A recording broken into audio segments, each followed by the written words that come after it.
안녕하세요. 저는 오늘 여러분에게 미국의 직업 재활에 대해서 다양한 이야기를 하려고 왔습니다. 아마 제가 여러분에게 미국의 직업 재활의 강의를 하게 된 계기는 제가 미국 현장에서 10년 넘게 일을 했었어요. 특히 발달장애인의 직업 재활을 제일 오래 했었는데요. 보호작업장부터 시작해서 직업 평가도 했었고, 그 다음에 가장 기억에 남는 거는 제가 평생 교육사로 미국에 있는 발달장애인에게 요리하고 사회 수업을 굉장히 오래 했었어요. 그리고 나서는 직업재활국이라는 미국의 직업재활 공무원을 했었습니다. 그래서 공무원을 하면서 특히 저한테 배정받았던 것은 전환 직업재활사였어요. 그러니까 고등학교 1학년, 2학년, 3학년 학생들을 대상으로 사회로, 특히 직업으로 전이를 가장 오래 했었습니다. 아마 그래서 저에게 이 토픽이 주어진 것 같습니다. 저에게 주어진 시간 동안에 여러분에게 유익한 강의 내용이 되도록 최선을 다하겠습니다. 제가 이제 미국의 직업재활을 공부하면서 이제 저는 그쪽에서 석사, 박사를 직업재활만 전공을 했습니다. 근데 제가 가장 인상 깊었던 거, 그리고 우리 발달장애인의 어떤 직업에 있어서 가장 중요한 이론이라는 것은 제가 여기 영어로 썼는데요. 헐션슨이라는 사람의 직업 인성 이론이에요. 제가 공부를 하면서 이 이론을 들으면서 이거 정말 맞다라는 생각을 했습니다. 그게 이제 3가지 단계가 있는데요. 첫 번째 단계는 work personality, 우리나라로 직역을 하면 직업 인성입니다. 이거는 뭐냐면 발달장애인이 직업을 갖기 위해서는 우리가 이렇게 직업을 갖고자 하는 이 씨앗을 심어줘야 된다는 얘기예요. 그래서 나도 일할 수 있다라는 생각을 갖게 하는 게 가장 첫 번째로 굉장히 중요하다는 거예요. 그 다음에 이러한 것들이 심어져야만 두 번째로 직업 경쟁력을 가질 수 있다는 거예요. 그래서 학교에서 내가 이러이러한 직업을 갖고 싶다. 그래서 그거를 위해서 공부를 하고 노력을 하고 직업을 알아보고 이러한 부분들이 필요한 거고, 결국 직업 인성하고 직업 경쟁력 이런 것들이 기반이 되어야만 실질적인 직업 목표를 가질 수 있다는 거예요. 그래서 저는 이게 굉장히 간단하면서도 아마 이 강의를 보시는 분들은 교사 선생님들이나 부모님들이 많이 계실 텐데 이거는 굉장히 여러분들이 좀 알았으면 좋겠다라는 생각을 했었습니다. 그래서 제가 이어서 좀 말씀을 드리면, 그러한 과정에서 보면 진로 발달 적응 단계도 되게 중요한 것 같아요. 우리가 때로는 직업을 갖는다고 생각하면 일만 생각하는 경우가 있어요. 근데 절대 일만 갖고는 일할 수 없다는 것이 사실 굉장히 핵심적인 겁니다. 그래서 진로 발달의 적응 단계를 여러분한테 아주 간단히 좀 말하고 싶었어요. 그래서 4가지를 저는 좀 나름대로 정리를 해봤는데요. 개인적 적응, 사회적 적응, 지역 사회적 적응, 직업적 적응입니다. 그래서 개인적 적응은 외모나 위생이나 매너나 또 어떤 긍정적이나 부정적 지각에 영향을 주는 행동이에요. 그래서 저는 특히 현장에서 일할 때 우리 발달장애인 중에 그 구강에 문제가 있는 사람들이 굉장히 많았어요. 그래서 입냄새가 심하다든가. 그래서 제가 이렇게 체크리스트 같은 거 만들어서 오늘 얼마큼 이 닦는 시간을 예를 들면 5분 이상 했는지 이게 체크리스트를 만들어준 적도 있었고요. 저희 작업장의 화장실에는 제가 거울도 갖다 놓은 적이 있었어요. 왜냐하면 개인적 적응이 되게 중요하기 때문입니다. 그래서 굉장히 간단하지만 그런 개인적 적응을 여러분들이 절대 간과하면 안 된다는 말씀을 드리고 싶고요. 그다음에 두 번째는 이제 사회적 적응이고요. 그다음에 이제 지역사회 적응. 그래서 돈관리라든가 장복이라든가 지역사회 이용이라든가 이런 것도 되게 중요한 훈련이라는 부분이고요. 그래서 이런 것들이 되어야만 직업적 적응, 일하는 상황에서 고용을 促진시키는 작업 습관과 작업 기술을 습득할 수 있다는 거예요. 그래서 생각보다 이 직업을 갖는다는 것은 여러 가지 약간 종합적인 서비스가 필요하다는 말씀을 아마 여러분도 이미 아시고 계시겠지만 제가 다시 한번 말씀을 드리고자 합니다. 그리고 제가 여기서 하고 싶은 얘기 뭐냐면, 제가 아까 말한 헐슨슨의 직업 인성 이론, 그리고 이런 진로의 어떤 적응 과정은 바로 성공적인 삶에 영향을 많이 주고 있는데, 그래서 바로 우리가 진로 교육이 되게 중요하다는 말씀을 꼭 드리고 싶었어요. 그런데 더 중요하게 여러분한테 드리고 싶은 말씀은, 이러한 교육은 학교에서 뿐만이 아니고 가정에서 함께 진행되어져야 한다는 게 굉장히 중요합니다. 저도 현장에서 일할 때 보면 우리가 학교에서는 이러한 계획서를 세워서 굉장히 차근차근 준비를 하는데, 예를 들면 이런 거예요. 예전에 굉장히 당뇨가 심했던 발달장애인이 계셨어요. 그래서 그 사람은 절대 콜라 같은 걸 마시면 되지 않고 식단도 굉장히 제한적이어야 돼요. 그러니까 학교에서는 이 사람이 식당에 가면 그 카드를 딱 대면 이 사람은 뭐를 먹어야 되는데 특별식을 줬어요. 그래서 미국은 정말 그런 게 너무 잘 돼 있거든요. 그래서 특별식을 주니까 이제 집에 가서는 이제 엄마가 이제 미국 엄마였는데, 아유, 하루 종일 맛없는 거 먹었네, 우리 아들. 그리고 집에 가서는 콜라도 먹게 하고 햄버거도 먹게 하니까 그 당 수치가 떨어지지 않는 거예요. 그래서 이상하다고 보니까 가정에서 그런 것들이 같이 진행되지 않았던 거예요. 근데 여러분도 아시겠지만 이 당뇨가 심하면 결국은 그 사람이 직업을 갖기 굉장히 어렵거든요. 그래서 제가 여기서 드리고 싶은 말씀은, 이거를 보시는 분들은 만일 부모님이라 그러시면 부모님이 교사가 돼야 된다고 생각을 하셔야 되는 것 같고, 교사 선생님들이 보신다 그러면, 아, 내가 가르치는 것들이 굉장히 종합적이어야 되는구나, 내가 이게 직업 능력만 해서는 안 되는구나 라는 것을 여기까지 과정에서 조금 느꼈으면 좋겠고요. 네. 그 다음은 이제 미국의 직업재활로 본격적으로 들어가겠습니다. 네. 미국에는요, 장애인 복지라는 개념이 없어요. 그래서 사회복지 공부하신 분들이 미국에 가서 난 장애인 복지를 하고자 하는데, 아니, 이 나라는 왜 장애인 복지가 없어? 라는 얘기를 참 많이 하세요. 미국은 사회복지에서는 장애인 복지를 다루지 않습니다. 학교마다 이름은 다르지만 재활상담학과나 재활학과에서 그러니까 직업재활이 핵심이라는 말씀을 드리는 거예요. 근데 직업이 아까도 말했지만 직업을 갖기 위해서는 모든 게 다 돼야 되고, 직업만 갖는다 되는 게 아니고 궁극적 목표는 발달장애인의 자립이기 때문에 이러한 재활학과에서 주거부터 직업까지, 예를 들면 여가까지도 굉장히 영역이 넓어요. 그래서 미국에서 우리가 흔하게 이런 얘기 많이 하잖아요. 장애인 천국은 미국이라는 말 많이 하거든요. 저는 동의 안 하는 부분이 있습니다. 그 부분은 시스템은 정말 잘 돼 있어요. 학교의 시스템이나 어떤 정책적 시스템이나 굉장히 잘 돼 있지만, 한 가지 가장 중요한 게 미국은 부족하다고 생각합니다. 그건 뭐냐 하면은 우리 실무자들의 열정이에요. 제가 미국에서 10년 넘게 일하면서 정말 미국의 시스템을 훔쳐오고 싶을 만큼 부러웠지만, 거기서 일하는 분들은 제가 만약에 그런 시설을 운영한다 그러면 아무도 고용시킬 것 같지 않습니다. 우리나라는 너무너무 어떻게 보면 맨 땅에서 헤딩하는 느낌으로 너무너무 제가 가슴이 아플 때가 많지만, 우리나라의 실무자들을 보면 정말 존경스럽습니다. 그래서 미국이 굉장히 잘 돼 있는 건 맞지만, 거기서 일하는 우리 실무자들을 보면 우리나라에서 가장 일 못하는 실무자가 미국에서 중간급 정도 된다고 보시면은 정말 거의 틀린 말이 아닐 것 같습니다.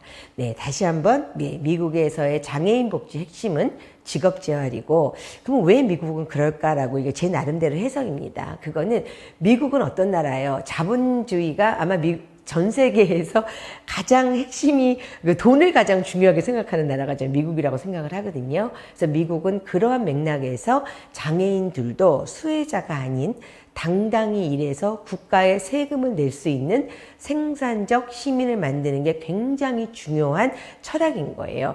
그래서 어떻게 보면 자본주의 원칙인 경제적 효과가 가장 큰 비중을 차지했던 것이 아닌가 싶습니다. 그리고 저도 현장에서 일할 때 늘상 우리가 했던 연구는 뭐냐면 비용 편입부서 연구예요. 이 사람이 직업을 가짐으로써 일할 수 없었던 엄마가 일을 하고, 예를 들면 가족들이 다 육아가 아닌 자기의 직업을 가질 수 있기 때문에 결국 이 발달장애 일함으로써 그 주변에 있는 모든 가족들이 일할 수 있다는 굉장히 중요한 논리를 가지고 미국에서는 발달장애인도 직업을 가져야겠다는 것이 굉장히 강조되고 있고, 강조되고 있다는 말보다 오히려 역으로 그런 얘기를 안 할 수도 있어요. 왜냐하면 너무나 당연하기 때문입니다. 그래서 직업재활이 핵심이라는 말씀을 드리고 싶습니다. 그러면 미국이라고 그래서 좀 달랐을까? 다르지 않았던 거예요. 그래서 미국도 미국의 역사를 제가 짧은 시간 내에 크게 말씀드릴 수는 없지만, 미국도 40년대, 50년대, 60년대는 발달장애인이 다 어디에 있었겠어요? 다 시설에 있었습니다. 네. 그러니까 지역사회랑 동떨어진 삶을 살았던 거예요. 근데 미국에서 사실 흑인들이 굉장히 기여를 했어요. 미국의 60년대에 흑인들이 시민권 운동을 시작을 한 거예요. 네. 그래서 나도 미국에서 태어났고 내 조상은 노예지만 나는 미국에서 태어나서 나는 미국인이다. 그래서 우리가 아프리칸 아메리칸 말을 쓰거든요. 그래서 나도 미국 사람이다. 그런데 나는 이렇게 그 인권 차별을 받고 있기 때문에 이러한 시민권 운동이 굉장히 격렬하게 일어났어요. 그러면서 사회적 약자에 대한 인권 보장이 강조가 됐어요. 그러니까 사회적 약자 중에 당연히 흑인도 있지만 제가 볼 때 흑인보다도 더 약자는 저는 장애인이라고 생각합니다. 그러다 보니까 장애인의 탈시설, 정상화, 사회통합 이런 것들이 그 당시 시민권 운동을 기반으로 있던 미국에서 유럽에서 넘어온 이런 이념들이 합쳐집니다. 그러면서 그동안 상대적으로 소외시 되었던 중증 장애인들의 직업 재활에도 영향을 많이 미쳤다고 합니다. 그래서 이러한 시대적 변화는 80년대에 이르러서 발달장애인이 어디에서 일을 많이 했겠어요? 보호작업장에서 일을 많이 했어요. 작업활동시설에서 일을 많이 했어요.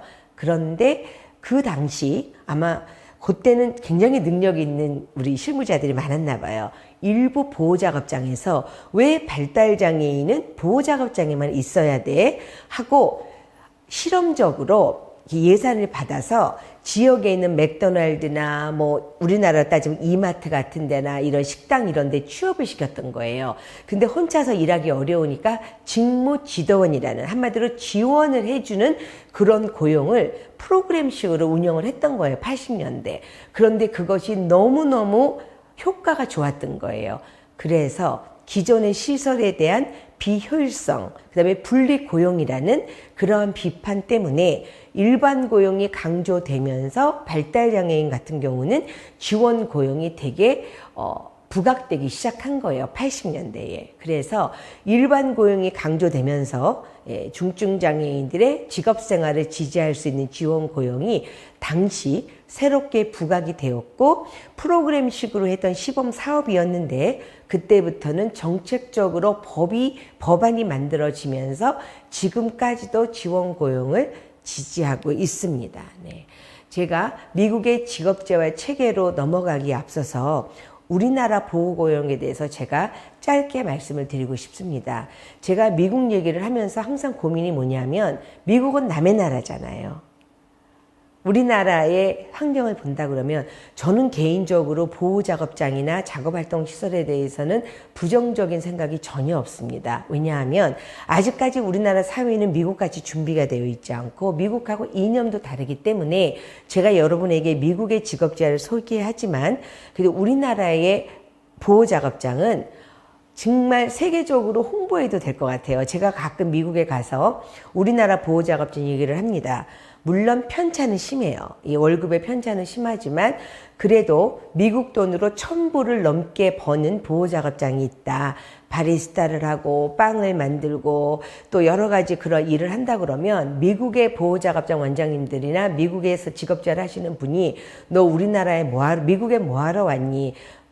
자기를 데리고 한국에 와서 보호작업장을 보여달라는 분도 많이 계세요. 그래서 제가 미국의 직업재활 얘기를 하고 미국의 지원, 오늘 제가 여러분에게 소개하고자 하는 지원 고용이 보호고용에 대한 비판에서 시작한 거는 맞지만 그거는 먼 나라의 미국 얘기라는 말씀을 좀 드리고 싶었습니다. 그래서 우리나라도 앞으로 20년 뒤에 뭐 빠르면 10년 뒤에 이렇게 발달장애인이 지역에서 다 일할 수 있을 만큼 우리가 사회가 준비가 된다면 더 이상 바랄 게 없겠지만 저는 우리 발달장애인들의 행복을 생각한다 그러면 우리 기존에 있는 보호작업장에 대해서 부정적인 생각은 없다는 말씀을 드리면서 미국의 직업재활 서비스의 어떤 체계를 설명드리고자 합니다. 미국의 직업재활은요 아주 핵심적인 게 있어요. 그게 뭐냐면 딱 한 군데서 한다는 거예요. 우리나라 같은 경우는 장애인 복지원에 갈 수도 있고 보호작업장에도 갈 수가 있고 여기저기 다 갈 수 있잖아요. 그래서 어떻게 보면 좋게 보면 넓어요. 그런데 나쁘게 보면 이런 그 서비스를 해주는 깊이가 좀 짧지요. 근데 미국 같은 경우는 한 군데로 가지만 지역이랑 연계가 너무 잘 돼 있기 때문에 굉장히 깊이 있게 장애인 당사자 입장에서는 한 군데만 가면 해결되는, 쉽게 말하면. 그래서 미국의 시스템은 아까도 제가 초반에 말씀드렸듯이 정말 부럽습니다. 이런 전달 체계가 잘 되어 있기 때문에 사례 관리가 잘 되고 있다는 말씀을 드리겠습니다. 미국의 직업재활 체계를 말씀을 드리면 영영 단계는 의뢰예요. 그런데 이 의뢰 단계에서 의뢰되는 장애인 당사자가 만일 미성년자라고 하면 부모의 허락 없이는 저희가 만날 수가 없어요.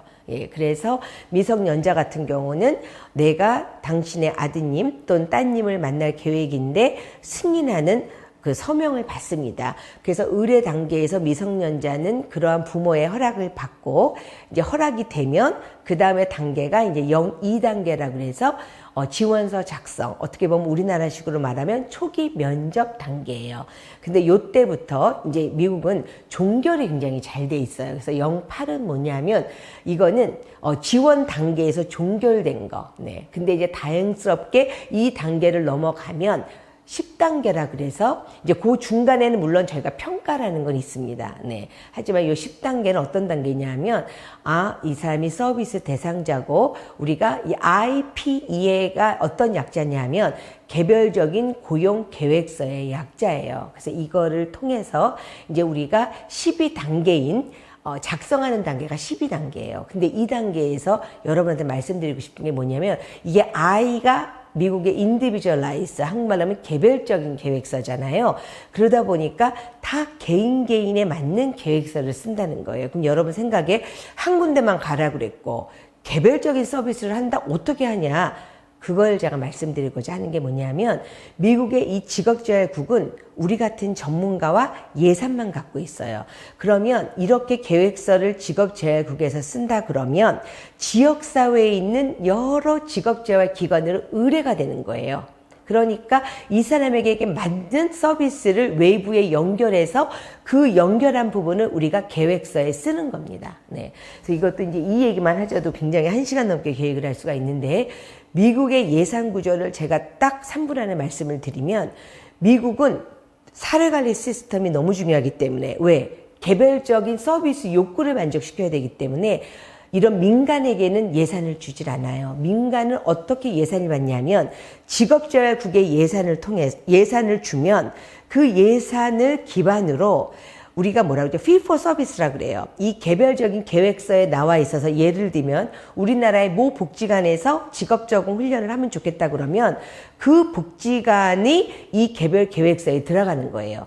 그래서 이 직업재활국에서 이 모 복지관에다가 예산을 주는 겁니다. 그러니까 미국에서 연계하라는 말은 의미가 없어요. 연계를 하지 않으면 운영이 되질 않아요. 그러니까 이러한 중심 직업재활국에서 이 사람에게 필요한 서비스를 의뢰해 주는 거예요. 제가 예전에 이런 적이 있었어요.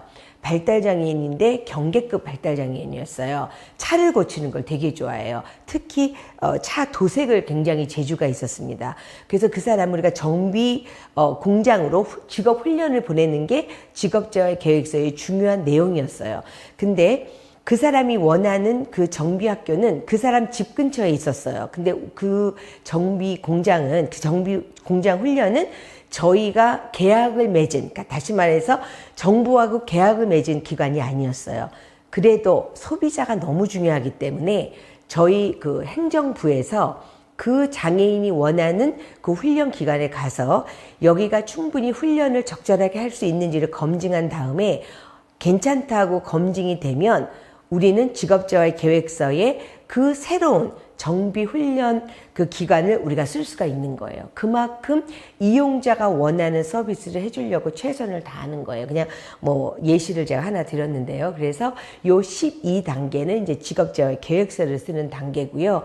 이 단계에서 이제 저희가 지원 고용 같은 경우는 지원 고용을 위한 평가도 하고 평가 후에 뭐 우리식으로 말하면 그 현장 훈련이라든가 상황 평가라든가 이런 거를 통해서 26단계인 성공적인 직업 재활, 즉 취업이 됐다라는 겁니다. 네. 그래서 32단계는 취업 후의 서비스로 생각보다 굉장히 간단한 시스템이긴 한데요.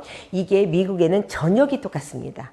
왜냐하면 미국은 직업지원이 너무 중요하기 때문에 연방정부에서 80% 예산을 지급해요. 그러니까 우리나라식으로 말하면 보건복지부에서 직업재활과 관련된 예산은 80%고 지자체는 20%만 기여하면 되기 때문에 미국은 어디를 가시든지 이러한 코딩 시스템은 똑같습니다. 그래서 예를 들면 내가 일했던 발달장애인이 만약에 캘리포니아로 이사를 간다. 그러면 그 케이스를 캘리포니아에 있는 직업재활국에 저희가 보내줘요. 그래서 발달장애인이 새롭게 의뢰부터 시작하지 않도록 하고 있습니다. 그러니까 진짜 그런 의미에서 아까도 말했지만 미국의 시스템은 굉장히 잘 돼 있습니다. 네. 그래서 이제 여러분한테 오늘 말하고자 하는 지원고용에 대한 핵심 얘기를 하겠습니다. 지원고용은 중증 장애인만을 대상으로 하는 직업재활 서비스입니다. 그래서 1984년에 발달장애인의 법에서 지원고용은 경쟁적 노동, 통합된 작업 환경, 유급 취업을 유지하는 데 필요한 어떤 감독의 비용이라든가 훈련의 비용이라든가 어떤 편의시설이라든가 교통비 이러한 지속적인 서비스를 제공해야 되는 3가지 원칙이 있습니다. 뭐 여러분도 아시겠지만 경쟁적 고용이라는 주당 20시간 이상 일하는 게 되게 중요한 거예요. 그리고 여기에서 중요한 거는 노동법에 근거해서 비장애인과 차별 없는 임금을 받는 상태가 굉장히 중요한 개념입니다. 그 다음에 통합적 환경이라는 게 아까도 말씀드렸듯이 지원 고용이 나온 배경이 왜 발달장애인은 보호작업만 해야 돼? 왜 비장애인과 일할 수 없어? 라는 것 때문에 나온 거기 때문에 통합된 환경이라는 것은 대다수의 근로자들이 비장애인으로 구성된 환경이라고 생각하시면 됩니다. 그래서 장애인들의 정상화라는 철학적 이념을 바탕으로 비장애인들과의 통합에 중심을 두는 것이 지원 고용입니다. 네. 그래서 지원 고용 모델을 제가 여러분에게 좀 설명을 드리고자 합니다. 뭐 어떤 교재는 5가지도 설명을 하는데요. 전 4가지가 가장 맞는 것 같습니다. 네. 제가 세세한 얘기는 제가 설명을 드리도록 하겠습니다.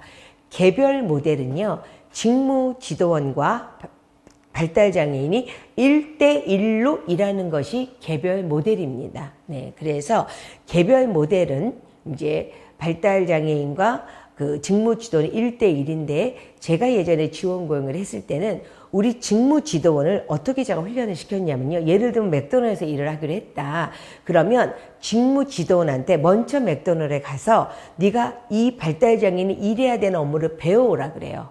그래서 충분히 직무지도원이 그 일을 배웠을 때 그때 발달장애인하고 같이 가라고 얘기를 합니다. 그 이유가 한 사람은 장애가 있고 한 사람은 장애가 없다 뿐이지 둘 다 맥도날드의 업무를 모르면 고용주에게는 뭐예요? 이게 뭐야? 둘 다 일을 못하는 사람이 왔다는 인식만 주고 직무지도원은 일을 훈련을 시켜야 되는 사람이기 때문에 저는 늘상 직무지도원에게 일을 먼저 배운 다음에 발달장애인하고 가라고 그랬어요. 그런데 그때 또 중요하게 제가 주문하는 게 있어요. 당신이 먼저 일주일 전에 가서 일을 배울 때 당신은 투명 인간이라는 걸 명심해야 된다 그래요. 그래서 정말 눈에 띄지 않게 조용히 정말 속된 말로 나대지 않고 네, 충분히 일을 배워와서 그 다음에 내가 주인공이 아니고 일주일 뒤에 진짜 주인공이 온다는 것을 당연히 말을 해야 된다는 것을 제가 늘상 주문했었어요. 그래서 개별 모델은 이상적이긴 합니다.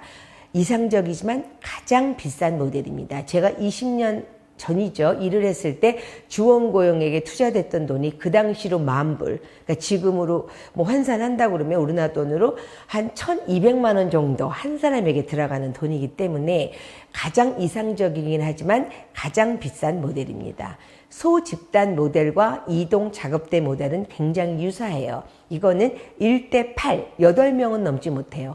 1명의 직무지도원과 8명의 그 발달장애인이 일하는 모델입니다.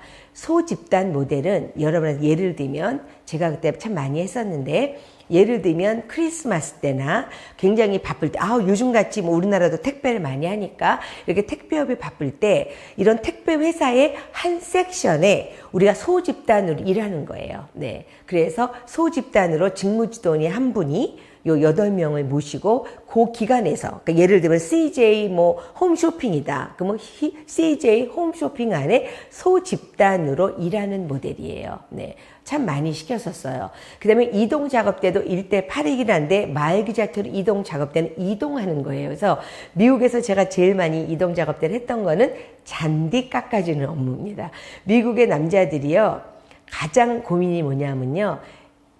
부인이 나가서 잔디 깎으라는 말이라고 합니다. 그래서 저희 작업장에 전화가 와요. 그러면 이제 저희가 잔디 깎는 업무가 들어오면 우리 작업장에서 일을 하다가 이렇게 불러요. 잔디 팀 나오라고. 그러면 그 8명이 모여서 이제 그 트럭을 타고 잔디 깎아주고 이제 정원 일을 하도록 도와주는 일이었어요. 근데 제가 기억나는 많은 사람들이 이 일을 하다가 이게 정말 잘 맞아서 일반 이렇게 그 정원 회사에 취업한 경우도 있습니다. 그러니까 자연스럽게 잔디도 깎고 나무를 하면서 나는 보호 작업장에 있다가 이렇게 이동 작업 때 하는 것보다는 나는 그냥 이렇게 그 잔디 깎는 일을 하고 싶다 했던 사람들이 많은 거죠. 그래서 그러한 성공적인 케이스도 있습니다. 근데 소기업 모델은 뭐냐면 우리식으로 말하면 약간 창업 모델입니다.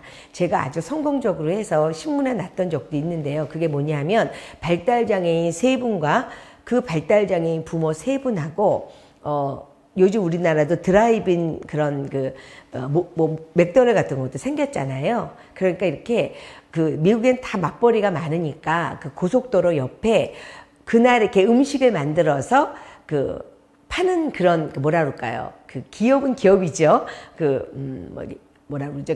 우리나라 따지면 요즘 하는 배달 음식 같은 약간 그런 모양의 식당은 식당이었어요. 네. 그래서 굉장히 성공해졌어요. 그래서 우리 발달장애인은 양파도 까고 홍당무도 정리하고 뭐 다듬고 쓸고 볶기도 하고 부모들은 그런 음식을 하고 이래서 이게 매일 모든 6명 일했던 게 아니고 일주일에 이틀씩만 일했었어요. 네. 근데 굉장히 성공적이었고 돈도 굉장히 많이 벌었어요. 그래서 그게 소문이 나서 신문에 올라왔던 적도 있습니다. 그래서 지원고용 모델은 개별, 소집단, 이동 작업 때 소기업 모델이 있는데요. 굉장히 성공적인 그런 모델이긴 합니다. 네. 그런데 여러분한테 좀 더 쉽게 말하고자 하는 게 뭐냐면 그러면 지원고의 핵심이 뭐냐? 예전하고 뭐가 다르냐? 우리나라도 지금 이렇긴 합니다. 요건 좀 안타깝긴 해요. 그게 뭐냐면 지원고용의 핵심은 이제까지 지원고용 전에는 어땠냐면 직업훈련을 막 시켜요. 그런 다음에 네가 충분히 준비가 되면 취업해야지 라고 했던 거예요. 그런데 그거를 많이 했는데 취업하면 또다시 가르쳐줘야 되는 거예요. 그래서 지원고용의 핵심은 뭐냐면 일단 취업을 하고 난 다음에 직업훈련을 시킨다는 게 굉장히 다른 얘기입니다. 네. 그리고 발달장애인은 특성상 이게 전이가 잘 원활하게 이루어지지 않을 때가 많아요. 그러니까 내가 일하는 진짜 직업 현장에서 직업 훈련을 시키는 것이 훨씬 효과적이었다는 것이죠. 저는 그 부분을 많이 동의합니다. 그래서 우리나라도 최근 들어서 이런 훈련을 많이 하잖아요. 외부에 나가서 훈련을 많이 합니다. 저는 아주 바람직한 방향이라고 생각을 합니다. 네. 이건 제 생각이지만 미국에서 지원고용이 왜 성공을 했느냐라고 생각해 보면 첫 번째는 여러분도 많이 동의하실 것 같아요. 그게 뭐냐면 생각보다 사회에서 중증장애인들에게 적합한 단순 업무 일자리가 굉장히 많다는 거예요. 우리가 일하는 게 굉장히 모든 사람이 컴퓨터 프로그램 하는 거 아니잖아요. 모든 사람들이 복잡한 일을 하는 게 아니거든요. 생각보다 단순한 일자리가 많다는 거예요. 네, 그것도 굉장히 여러분도 동의하실 내용인 것 같고요. 그 다음에 우리가 이런 지원고용을 성공할 수 있었고 저도 고용주에게 많이 했던 얘기가 뭐냐면 우리가 그냥 발달장애인만 보내는 것이 아니고 직무지도원이 함께 가기 때문에 업무 습득 및 생산성에는 문제가 없다는 점을 부각시켜 부각시켰어요. 아마 그래서 성공하지 않았나 싶습니다. 그래서 아까 제가 말씀드렸듯이 직무지도원이 그 업무를 잘 아는 게 굉장히 중요했던 이유는 바로 이러한 교육을 받기 때문에 업무 습득 및 생산성에는 문제가 없다라는 점이 굉장히 중요한 거고요. 그 다음에 미국에서 성공할 수 있었던 건 뭐냐면 중증 장애인을 고용함으로써 긍정적인 기업 이미지를 갖게 된다는 것도 되게 미국에서는 중요했어요.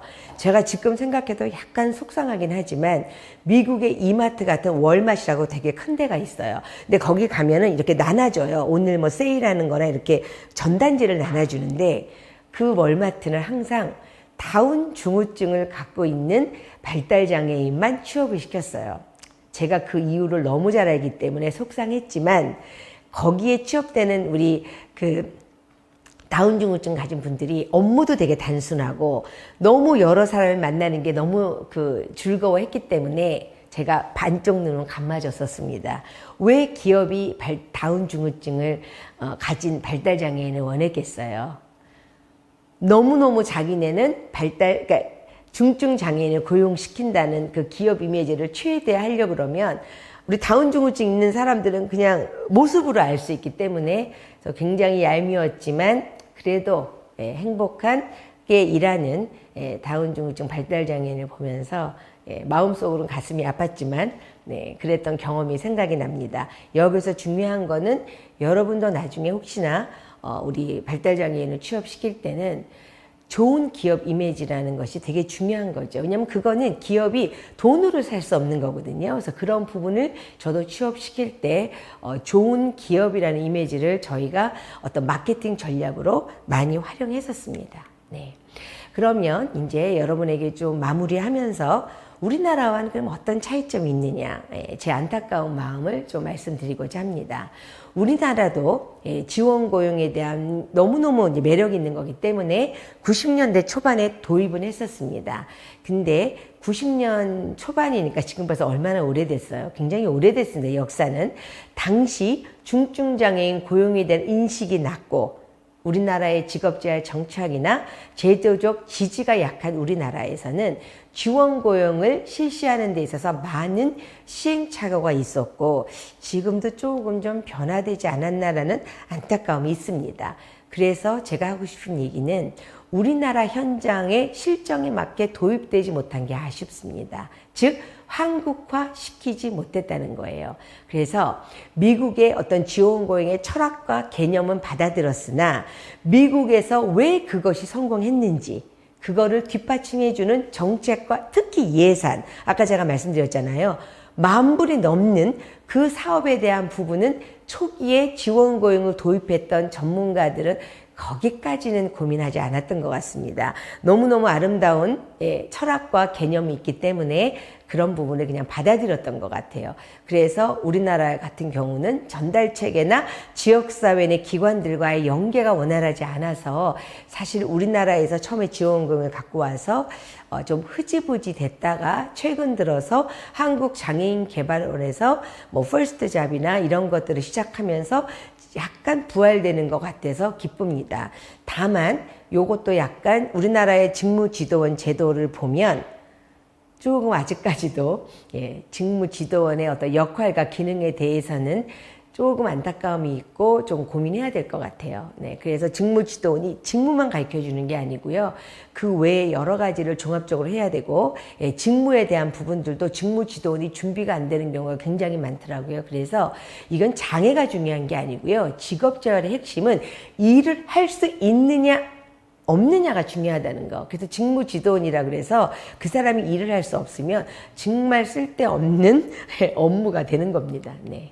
그래서 앞으로에 대한 방향성을 제 나름대로 좀 고민을 해봤습니다. 그게 어떻게 하면 우리나라도 어떤 직업재활의 사례관리 시스템이 좀 만들어질까 너무너무 중요하기 때문입니다. 제가 초반에 말씀드렸듯이 일을 한다는 것은 종합적이고 다양한 서비스를 제공해야 됩니다. 그래서 사례관리를 통해서 대상자에게 종합적이고 효과적인 서비스를 해줘야 됩니다. 그래서 특수교육 같은 경우는 특수교육 지원센터도 많이 생겼잖아요. 그러니까 전 새롭게 만들라는 게 아니고 기존에 우리나라 센터가 정말 너무너무 많아요. 센터가 너무너무 많기 때문에 그러한 센터에서 요 특수교육 대상자들을 위한 어떤 사례관리 시스템을 거기에서 만들고 뭔가 우리나라에 이런 많은 센터들을 조금 조정을 하면 저는 충분히 만들 수 있다라고 생각합니다. 예, 그래서 사례관리는 복합적이고 다양한 서비스 욕구를 지닌 우리 발달장애인의 서비스 욕구와 문제를 해결하고 중요한 것은 직업적 능력을 증진시킬 수 있다는 점. 그래서 사례관리에 대한 미련이 전 굉장히 많고 우리나라에서 충분히 만들어질 수 있다고 생각합니다.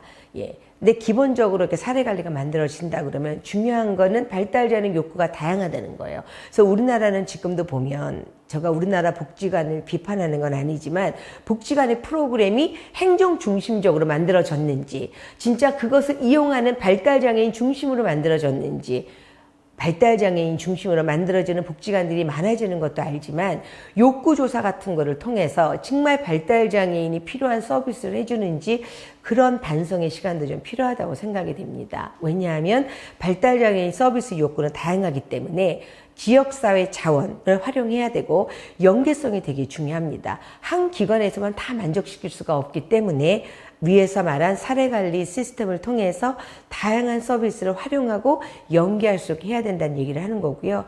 정말 중요한 거는 지원고용을 담당하는 전문가 양성 기준을 강화해야 됩니다. 이런 맥락에서 우리나라의 지금 직무지도원, 근로지원인 어떤 이러한 기준도 강화해야 되고 거기에 들어가는 많은 교육 내용들이 조금 더 실천적으로 좀 변화가 돼서 직무지도원이나 근로지도원이 정말 진로를 지원하고 진로를 지원하는 것뿐만이 아니고 이 발달장애인, 이 장애인이 직업인으로서 성숙할 수 있도록 지원할 수 있는 그럴 정도의 전문가가 돼야 된다고 생각합니다. 늘상 마지막에는 재정적 지원의 필요성이 아닐까 싶습니다. 일을 하고 싶지만 결국 사람이 해야 되고 어떤 서비스를 만들어야 되고 여러 가지 지원을 해줘야 되는데 이런 재정적 지원은 절대 필수적이라고 합니다. 그래서 제가 우리나라의 예산이 발달장애인 예산, 그러니까 장애인 복지 예산이 결코 작지는 않아요. 그런데 그 쓰임새를 보면 안타까운 부분이 많이 있습니다. 그런 부분들은 이 프로그램을 보시는, 이 방송을 보시는 여러분들도 많이 고민하시겠지만, 네, 앞으로 이런 것들을 좀 조정을 해서 꼭 필요한 서비스에 적절하게 쓰일 수 있는 재정적 지원에 대한 노력도 필요하다고 생각이 됩니다. 네, 마지막입니다. 제가 이거를 마무리하면서 저희가 일을 시켰을 때 발달장애인이 했던 말들이 많이 생각이 납니다. 직업재활을 통해서 졸업 후에 일을 하면서 저한테 했던 얘기가 뭐냐면 I am a worker. 나는 이제 일하는 사람이다. 그 다음에 이것도 많이 생각이 났어요. I work just like you. 나도 당신과 똑같이 일을 하고 있다라는 말씀이 너무나 생각이 나서 여러분에게 마지막 멘트로 요거를 하고 싶었고요. 여러분도 아시다시피 제가 한국 현장에서 보면 이러한 주간보호센터 같은 데 갈 때는 엄마 나 센터에 다녀오겠습니다 하러 하는데 직업재활 시설이나 또 현장에서 직업재활 일을 하는 우리 발달장애인은 엄마 나 일하러 다녀오겠습니다 라고 한다고 합니다. 예, 부모님들도 이걸 보시고 있으면 아마 그런 경험을 하셨다고 느껴집니다. 그래서 여러분 많은 장애인 복지 서비스 중에 직업을 갖는 게 굉장히 중요하고 그 직업을 갖는 데 있어서 가장 중요한 거는 아까 말한 직업 인성을 키우는 거고 그러한 직업 인성은 우리 교사님들 그리고 더 중요하게 우리 부모님들이 그러니까 가정에서의 선생님이 되어야 된다는 것을 잊지 말았으면 좋겠습니다. 여러분, 제 강의를 들어주셔서 감사합니다.